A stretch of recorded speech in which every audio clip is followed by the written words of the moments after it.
Hey everyone, I'm Pastor Jay and welcome to Simple Church Online. Whether you missed last Sunday, you're checking us out for the first time, or maybe even watching out of state, we're so glad that you're a part of our community. And we're praying today that as you watch, God would use this to bless your life. Enjoy the message.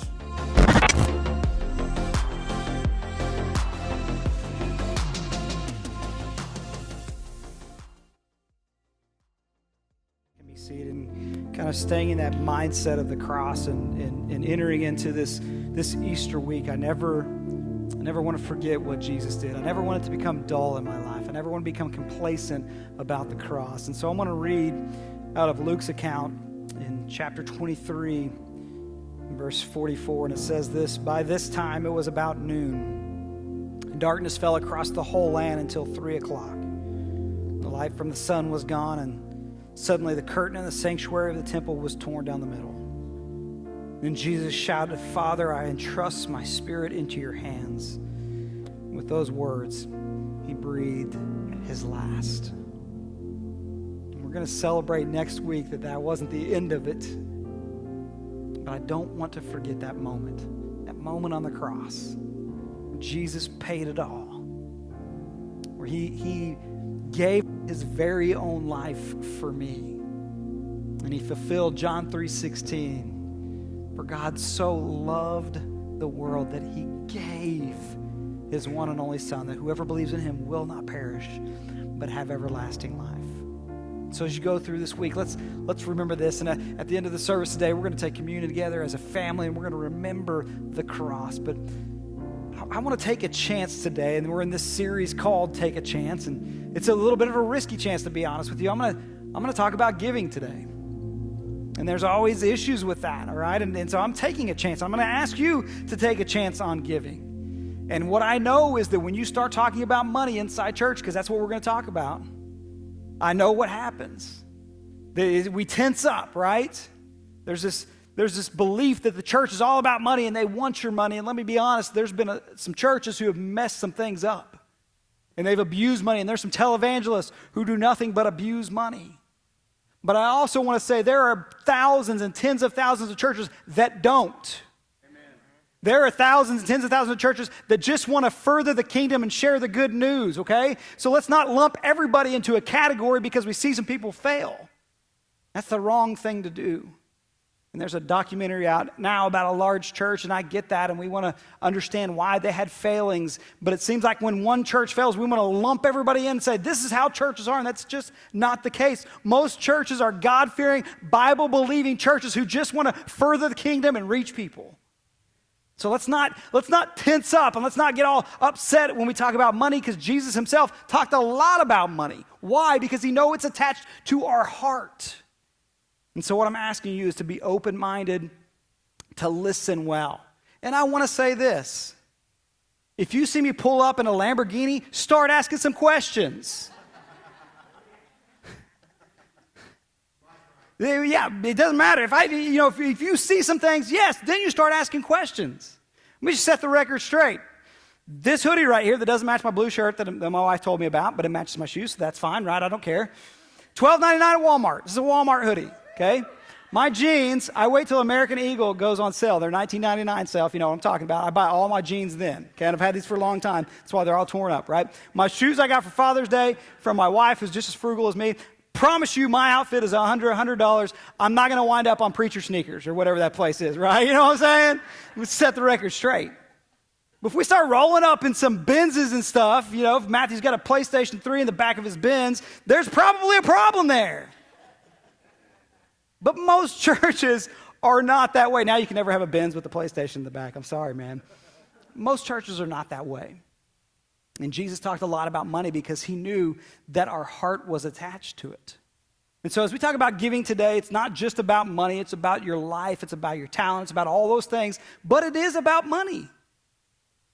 And my hope is that we can set some people free because, again, the goal is to live life to the fullest. That's why Jesus came to the cross. Yes, for our salvation. Yes, for our future in heaven. But for right now, so that we could live life to the fullest, he came. And to do that, he's given us some principles and some things to understand so that we can live for him, and that's how we get a full life. And so it's important to talk about these things. So I'm going to ask you to take a chance. Don't just assume that the churches are bad because some people have messed things up. That's a bad assumption. And so to talk about this, I want to go to Malachi chapter 3, and it's not somewhere I go a lot. Malachi chapter 3 in verse 6, and this is what God says, I am the Lord, and I do not change. Amen. That is why you descendants of Jacob are not already destroyed. So let's see how he starts this statement to them. He's like, hey, I'm God, I do not change. I'm not real happy. I promised there wouldn't be another flood. That's the only reason you're alive right now. He's not real happy with these people. So that's the tone for what he's saying right here. And he goes on to say, ever since the days of your ancestors, you have scorned my decrees and failed to obey them. Now return to me, and I will return to you, says the Lord of heaven's armies. But you ask, how can we return when we have never gone away? Should people, this is important, should people cheat God? Yet you have cheated me. But you ask, what do you mean? When did we cheat you? You have cheated me of the tithes and offerings due to me. You are under a curse, for your whole nation has been cheating me. Bring all the tithes into the storehouse, so there will be enough food in my temple. If you do, says the Lord of heaven's armies, I will open up the windows of heaven for you. I will pour out a blessing, so great you won't have enough room to take it in. Try it. Put me to the test. Your crops will be abundant, for I will guard them from insects and disease. Your grapes will not fall from the vine before they are ripe, says the Lord of heaven's armies. Then all nations will call you blessed, for your land will be such a delight, says the Lord of heaven's armies. So that begs the questions. What's going on here? Why is God mad? What is he talking about? What is a tithe? And how does this Old Testament verse matter to me? Great questions. That's exactly what we're going to talk about today. I want to unpack this because I think there's a lot of confusion around New Testament giving, being under the law, not being, all those things. There's a lot of confusion. I'll be honest, I think I've created some confusion even in that. And I want to share about that today because I think some people are stealing from God. It's really difficult to live a full life if you're stealing from God, and you may not even know it. So let's have this conversation. And again, be open-minded. And here's the other thing that I challenge you with. Go read this stuff for yourself. The problem is, the reason why people are duped so much is because they don't know the Bible themselves. I can watch a televangelist for about 3 seconds and tell you whether or not he's a crook. And we as Christ followers should be able to do that. We shouldn't be getting swindled by people in churches if we knew our Bible well enough. It's really clear what a false prophet looks like. Jesus talks a lot about them. A lot of times it's the church's fault for not noticing this, for not knowing their Bible well enough. Side note, I get it, calm down. We're all in this together. We're taking a chance. We're enjoying life to the fullest. Remember, this is all so we can enjoy life, so chill out. I already feel the tenseness. Calm down. Collective breath. Let's go. On 3. 1, 2, 3. Okay. Feels good. Felt good. So what is a tithe? Okay, let's talk about this. We see this back in the book of Genesis is when we first see this. Abraham goes to war, defeats this army, defeats the city, takes all this plunder, all the spoils, and he's headed home, and along the way he meets a man named Melchizedek. Now we don't get a lot of information about him or why this all came to be, but Melchizedek is a priest. And Abraham feels the need to give 10% of everything that he got to Melchizedek. Now, this is kind of the start of the structure of the tithe. And so here we kind of have this precedent that's set that Abraham is giving a tenth to this priest. And then you go into Levitical law, and if you're just kind of bored, go home and read Leviticus, have some fun, figure some stuff out. Here's what Leviticus will do. It'll make you say, thank God that I live now. I promise you. There's 600 and some laws there, right? And so one of the laws was the tithe or the tenth. This was kind of a tax against the nation. So you have 12 tribes of Judah, right? So there's 12 different tribes. They all get this land. There's one tribe that did not, the Levites. So they don't have any land. So what happened is all the other tribes gave 10% to go to these Levites. And the Levites were the priests. And so they would go in, they would perform all the duties, all the priestly duties, the pastorally duties for every single tribe. And so that tenth went to them. Now, here's an interesting fact in case you want to know. The tithe is what they gave to the Levites. That's not all that the Israelites gave. If you break down what they gave, what they were commanded to give to God, they gave about 30 to 35% of their income to God. And we're like, I'm not going to ask you to do that. Calm down. Do we need another collective breath? Chill out, okay? But they did. That's what they did. I mean, they gave, and it wasn't just money. It was, it was cattle, it was wine, it was oils, it was all the things were God's. But they gave this tenth to the Levites specifically. And we see it show up again in Deuteronomy, and as a matter of fact, at the end of Moses' life, and so if you know the Bible or church or anything, you know Moses is kind of the big deal. And as he's about to die and the children are going into, the promised land and all this stuff's about to happen, he gives this kind of like decree. And one of the last things he tells them is, listen, give the tithe to God. And in this way, you'll keep him first in your life. This is important. Was important to Moses. So he kind of sets this standard. Give the tithe to the Lord. Make sure he comes first. If you do that, you'll have a full and blessed life. So that brings us to Malachi. Well, unfortunately, they've kind of lost their focus. They're a little more focused on the world and trying to generate their own income and more concerned about getting things and living their life. Not stuff that we deal with, but stuff that they dealt with, right? And they're struggling to follow God. They're struggling to give to God. And so here's God's decree. You got to understand, these are God's chosen people, right? Jesus is going to come from this lineage. They need to be in the center of God's will because he knows that's what's best for them. He's not chastising them to be mean to them. He wants them to get back aligned where they need to be. Get off, stop being focused on the world. Focus on what matters, and that's me. And so this whole book of Malachi is a call back. Come back to me. And one of the things he tells them is, you're stealing from me. It's not that you're not giving. You're robbing God. It's a pretty bold statement. And I just wonder today if we're robbing God without knowing it. And so God calls them back to him. Come back to me and experience life. And I'll open up the floodgates. It's the only place that God says, test me. Try it out. See what happens. Now, here's where we have to be really careful. This is now where we get into prosperity preaching. And this is when you watch the televangelist and he says, you send our ministry $100 now and you will be blessed with riches beyond your compare. It's not how it works. Just because you give $10 doesn't mean you get $100. Our mind immediately goes back to the world, right? What am I going to get out of this? It's not what it's about. That's not the way that God's math works. It's not about giving money to get something. It's giving because he gave everything to us and it's his anyway. We're returning some of it back to him.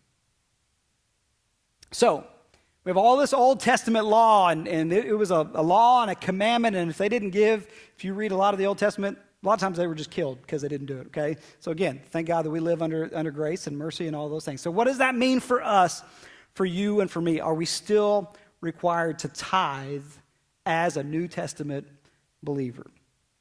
Now, I've said before from the stage and in several groups that I don't see a requirement from the New Testament for a Christ follower to give a tithe.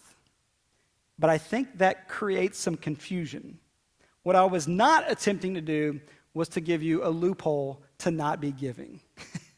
And I think that maybe there's that sense of like, well, we're not under the law anymore, so I don't really need to give. Not at all what I would say, because I think that because of those things, the Satan can squish things just enough, and we're stealing from God and we don't even know it.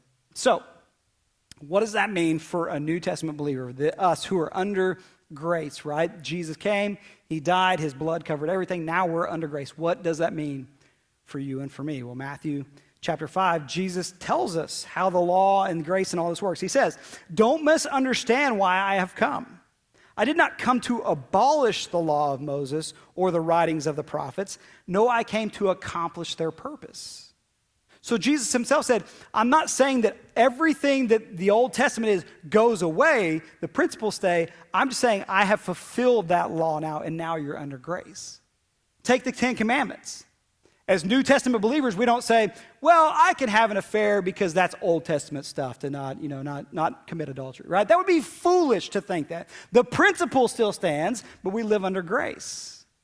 As a matter of fact, if you read the Sermon on the Mount, what Jesus did, he brings something even new to that.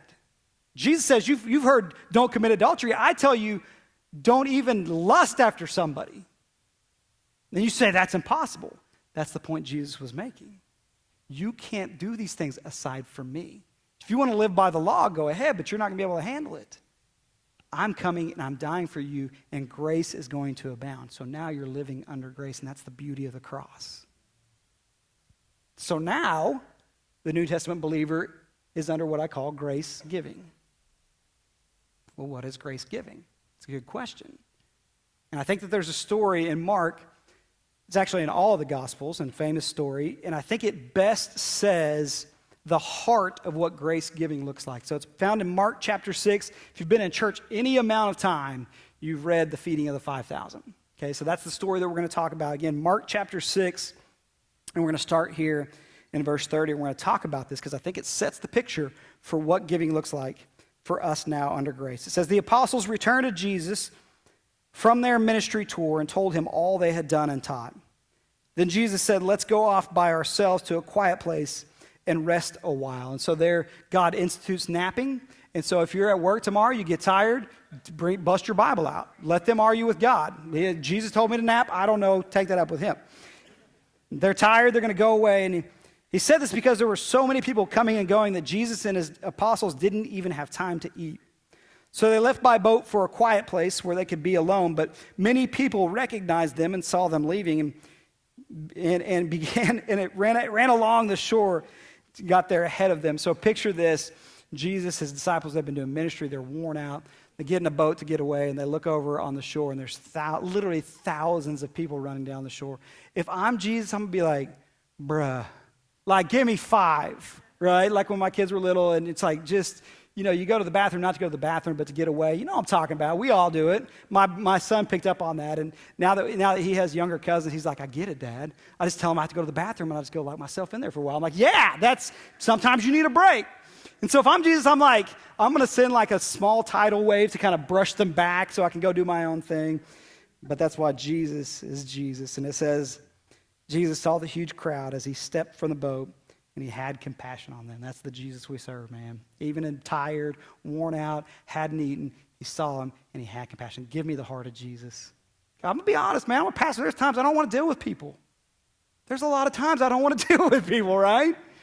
But it's about having the heart of Jesus. And even in that moment, he stepped out and he had compassion on them. He said they look like sheep without a shepherd. So he began teaching them many things. Late in the afternoon, his disciples came to him and said, this is a remote place and it's already getting late. Send the crowds away so they can go to nearby farms and villages and buy something to eat. Key verse. But Jesus said, you feed them. Now, I love this story, and it always makes me laugh because I picture this scene. All right, the Bible tells us that it's 5,000 men plus their families, so somewhere between 12 and 20,000 people probably. We're not talking about a small group of people. They have no food. They have nothing with them. Remember, they haven't even eaten. And Jesus says, you feed them. I love it. It seems absurd. But in that moment, I think he was setting up what grace giving looks like. You may not have it, but how much faith do you have in me? And I think the second thing he did is say, I'm inviting you to be a part of the story. I'm inviting you to be a part of something miraculous. Will you take that step? Will you take a chance? So he turns and says, you feed them. Now these disciples had seen a lot of miracles already. They've been around Jesus, and so you would think, oh, Jesus said you feed them. Okay, cool. Let's just make this happen. Let's get it. Whatever it takes, we'll do it, right? Let's take a chance on Jesus. They respond like we would. With what? I don't have very much. I don't have anything. You see how immediately their heart turns to the world? They've been surrounded by Jesus and these miraculous things, but in that moment, our mind immediately goes to the world. I don't have much. With what? They asked. We'd have to work for months to earn enough money to buy food for all these people. Jesus, do you understand how much this is going to cost us? You see how quickly our heart is turned to the world, especially when it comes to money. Immediately their minds, it's Jesus. They're walking with him, seeing the miracles, and immediately the heart says, we got nothing, Jesus. And that's exactly what we do. I don't have much. It's going to take extra work for this or that. How much bread do you have, he asked. Go and find out. And they came back and reported, we have 5 loaves of bread and 2 fish. Now, Mark doesn't give us the account, but John gives us how they found that. And John says that a little boy comes forward with 5 loaves and 2 fish. He says, here you go, that's all I got. Then Jesus told the disciples to have the people sit down in groups on the green grass. So they sat down in groups of 50 or 100. And Jesus took the 5 loaves and 2 fish and looked up toward heaven and blessed them. Then breaking the loaves into pieces, he kept giving the bread to the disciples so they could distribute it to the people. And he also divided the fish for everyone to share. And they all ate as much as they wanted, and afterward the disciples picked up 12 baskets of leftover bread and fish, and a total of 5,000 men and their families were fed. That's what I call Jesus multiplication, man. It doesn't make sense to the world. It doesn't make sense to us. That's what only Jesus can do. But let me ask you this question. Who was most impacted that day, in your opinion? Maybe. That was it. Right back there. Say it loud. The boy. Who do you have the biggest story to tell that day? Who took a chance and gave everything he had and now got to go share the story of what Jesus did? What do you think that boy, how he lived his life? We don't get the rest of his story. Who knows? I guarantee you that guy was committed to Jesus for the rest of his life. Jesus offered an opportunity to step in and be a part of the story. And now for the rest of his life, like when you get to heaven, you're going to tell some cool stories. And I hope the boy comes up to me and I'm like, dude, I got to start a church. It was so much fun. He's like, I'm the loaves and fish boy. And I'm going to be like, bro, you got it. Like, I got nothing on you, right? He was invited to be a part. He had very little to give. He gave it all to Jesus, and Jesus did what only Jesus can do, Jesus multiplication. And for the rest of his life, that boy had a story to tell about how he got to partner with Jesus. That's grace giving. We have the opportunity to partner with God. He wants to use us to make an impact in this world. That's crazy. That's how it works. It's grace giving. It's because of what's been given for us. You know, we celebrate this cross and we do all this, and when we give, when we do the things, when we serve, when we do all these things, it comes out of the remembering what he did for us. That's why we do these things. Not because we have to. It's because we want to. We can't help it. I'm telling you, I can't help but get up here and preach with all my heart because of what Jesus did for me. Because what I've seen him do in my family and with friends and in churches, I can't help but get up here and just preach with everything I got. It's not because I have to. It's because I'm compelled to. What else can I do with this? That's why we give. It's not about building a church, or it's about leaving a legacy. It's about being used by God. It's about giving back what's his. It's about separating our heart from the things of this world and focusing on what God has for us. And I promise you, there's not a single person on their deathbed who was like, man, if I just had like 50 more bucks a month, I would have lived a killer life. If I would have had 100 more. No, they're saying, I wish I would have made a bigger impact. I wish I would have had more time with my family. I wish I would have loved better. That's the things that we want to focus on. And that's where this full life that we want, that's where it comes from. But a lot of times, the thing that's standing in the way is our money, our greed, our desire for more. And let me just say this, there's nothing wrong with having a nice house and nice car, nothing wrong with any of those things. It is when you're stealing from God. When you're not allowing him to use you inside the story of the kingdom, that's a problem. Do both. What's the promise that he says? I'll open up the floodgates, see what I can do. Now, again, here's where you have to be really careful. It's not $10, $100. It looks a little bit different. Maybe it's that job that you got. Maybe it's the fact that your kids, are healthy. I don't know what the thing is that God's going to bless you with, but it's not always money. We've got to change our mindset because we're so focused on this world. We're not focused on the kingdom. What if it was just that when you get to heaven, someone walks up and say, hey, you know how you gave every month? I'm here because the message from Simple Church went out to someone you don't even know, and they talked to me one time, and I'm here because your family gave. What if that's the blessing? What's better, to get $100 or to see someone in heaven because of you? Like, that's the mindset that grace giving gives us, when it's not attached to a dollar amount, when it's not attached to, our heart's not attached to money, when it's just about seeing the kingdom move forward. So what do we do with that as New Testament believers? What does grace giving look like? And are we just free to give if we want to or not? Well, no. Paul talks about this in 1 Corinthians 16. He says this, "Now regarding your question about the money being collected for God's people in Jerusalem, you should follow the same procedure I gave to the churches in Galatia. On the first day of each week, you should each put aside a portion of the money you have earned. Don't wait until I get there and then try to collect it all at once." So Paul sets this precedent for the churches. He says it should be regular, first day of every week. It should be regular. You should regularly give. Now again, we're not under the law, so I'm not setting a standard for what does that look like, other than it needs to be regular. It needs to be personal. Each one of you, every one of us are I'm going to say the word required. Now again, I understand we're under grace, but we're required to give, to be a part of the kingdom work. And how much should it be? It should be proportional. A portion of the money you have earned. Because to be honest, for some people, 10% is not that much.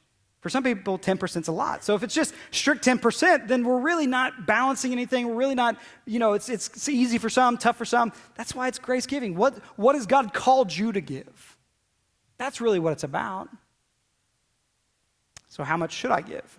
Well, 2 Corinthians 9:6, here we go again. Remember this, whoever sows sparingly will also reap sparingly, and whoever sows generously will also reap generously.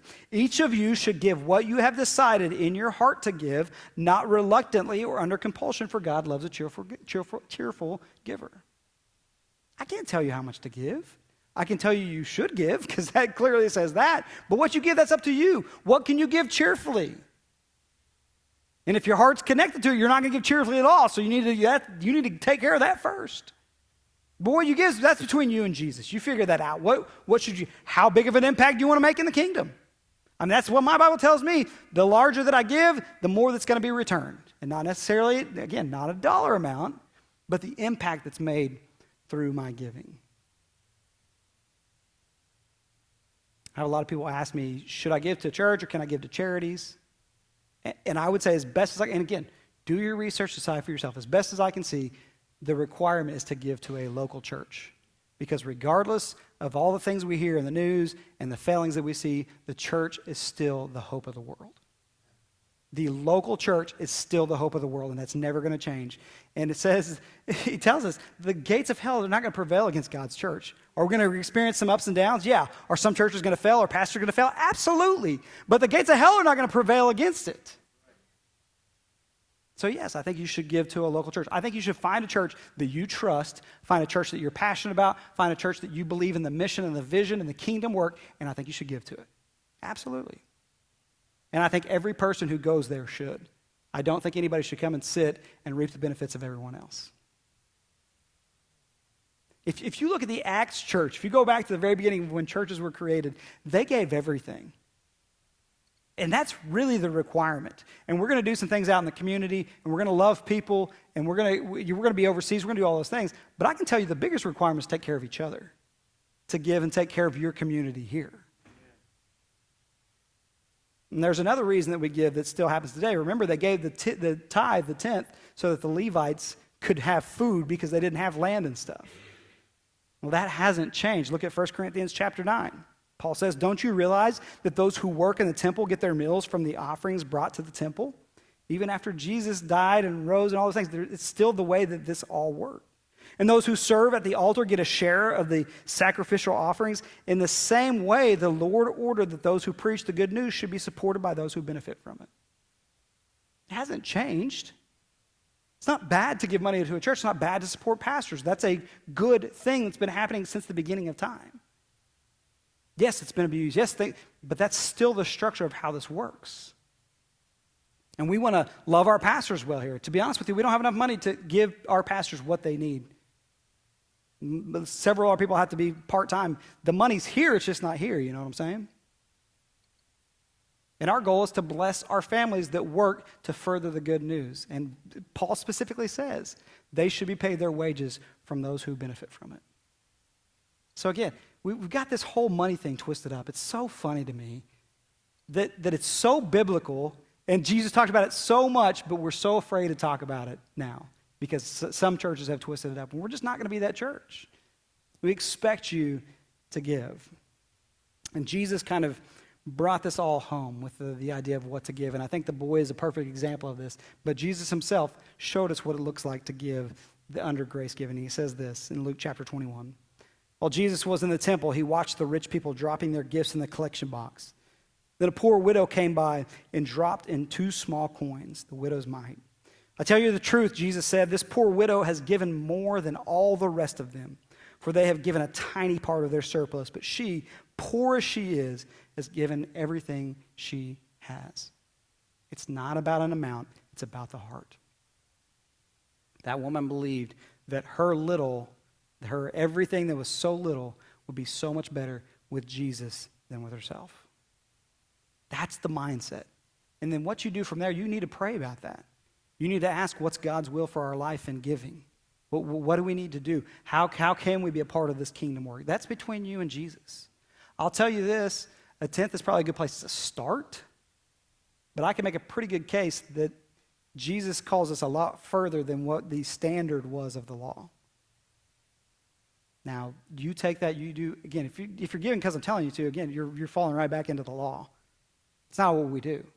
I hope you're compelled to give. I hope you're compelled because what Jesus did for you. I hope you're compelled because you believe in what Simple Church is doing.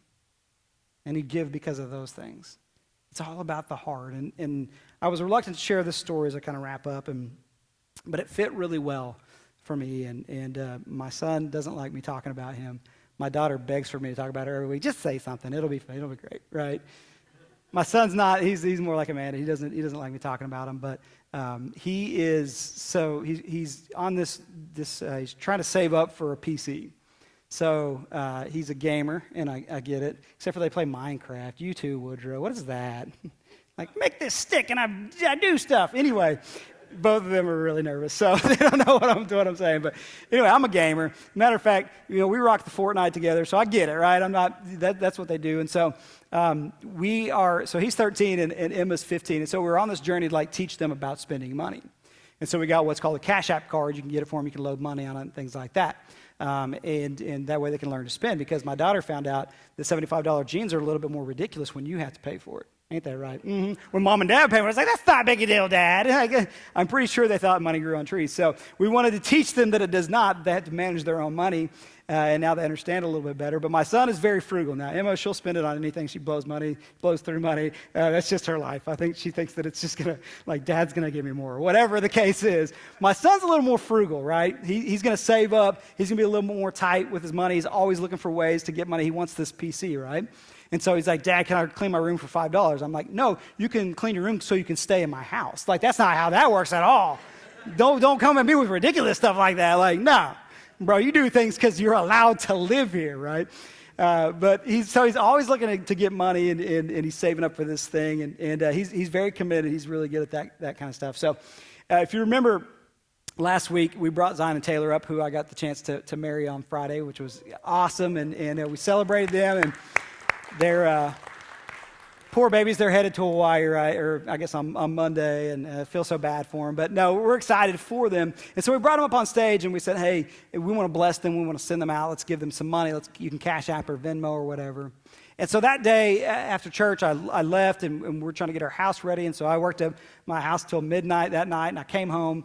And before I go to bed, I have to clear my emails. I'm not like you psychos who can keep red numbers on your phone. If that's you, get a grip.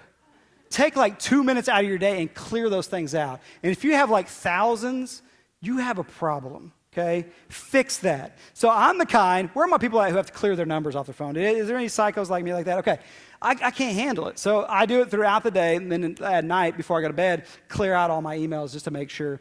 And so I have a church email, and then we have the church email where everything comes. And so if someone sends money in through Cash App, it sends us an email notification. So I'm sitting at home.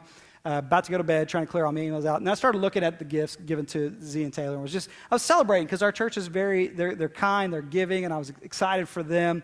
And then I saw Evan Howard, and I was like, that's weird. And man, he had given money, and I'm gonna give an amount. He gave $10. So that's not a big deal in comparison to everything else, but that's big for him, for someone who's trying to spend money. But here's why. So I've grown up with Zion most of his life. He's invested a lot of time in my son. He was the kind he'd hang around with the kids, he'd play with them. My son plays drums because Z, was a musician. And then Taylor's their youth pastor, and she stepped in and she's loved my kids well. And he felt compelled to give that money. Even though it may not be as much as other people, he felt compelled to do it. That's grace giving. That's what it looks like. I'm compelled because of what Jesus did for me to give back what's already his anyway. That's what it looks like. And when we view it from that lens, it's not this begrudging thing. I get to be a part of the story of Jesus. Like the story continues with me because he's asked me to give. How amazing is that? At the end of the day, I have to realize that my ability to even make money, to speak, that's my way to make money, that was given to me from God.